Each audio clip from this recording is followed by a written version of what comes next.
Assalamualaikum warahmatullahi wabarakatuh. Perkenalkan, nama saya Siti Nadilaria, NIM P011720222046 dengan mata kuliah Psikologi. Di sini saya akan menyampaikan materi mengenai sikap. Yang pertama itu pengertian sikap, yang kedua yaitu komponen sikap, yang ketiga cara mengembangkan komponen tersebut, dan yang keempat bagaimana tanggapan saya mengenai pelayanan keperawatan pada saat ini. Selamat menyaksikan.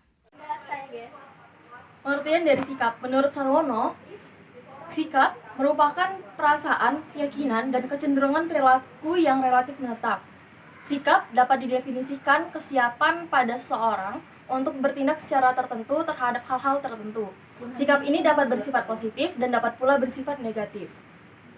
Sikap adalah pandangan atau perasaan yang disertai kecenderungan untuk bertindak sesuai dengan objek yang dihadapi. Sikap juga merupakan keadaan mental dan saraf dari kesiapan yang diatur melalui pengalaman yang memberikan pengaruh dinamik atau terarah terhadap respon individu pada sebuah objek dan situasi yang berkaitan dengannya. Yang kedua, struktur sikap.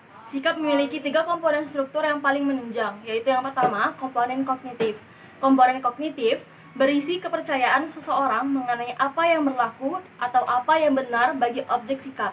Kepercayaan tersebut tergantung individu mempersepsikan objek tersebut berdasarkan apa yang dilihat dan diketahui atau pengetahuan, keyakinan, pikiran, pengalaman pribadi, dan informasi dari orang lain. Yang kedua, komponen afektif. Komponen afektif menyangkut masalah emosional, subjektif seseorang terhadap suatu objek sikap, baik yang positif maupun yang negatif. Reaksi emosional yang dipengaruhi oleh apa yang kita percayai dan benar terhadap objek sikap tersebut. Yang ketiga, komponen konatif. Komponen konatif menunjang bagaimana kecenderungan berperilaku yang ada dalam diri seseorang yang berkaitan dengan objek sikap yang dihadapinya. Seseorang akan berperilaku tertentu pada objek tertentu ditentukan oleh kepercayaan dan perasaannya terhadap objek tersebut.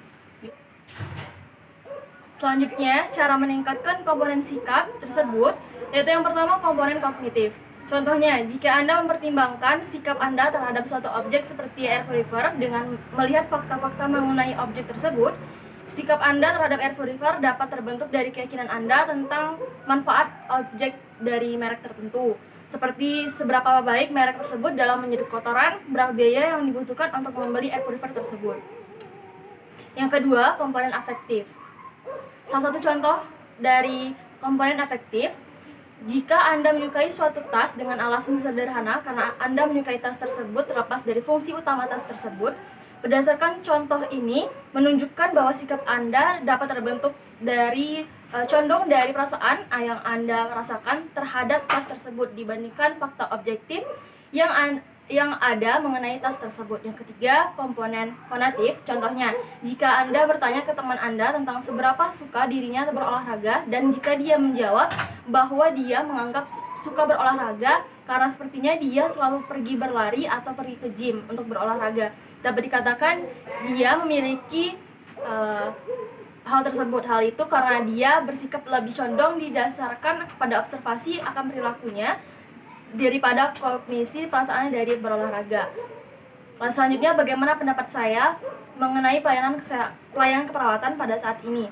Pendapat saya mengenai pelayanan keperawatan pada saat ini perlu dilakukan evaluasi karena pelayanan keperawatan yang relatif rendah. Misalnya perawat yang kurang profesional dalam memberikan asuhan keperawatan. Contohnya, perawat yang membedakan pasien umum dan pasien BPJS.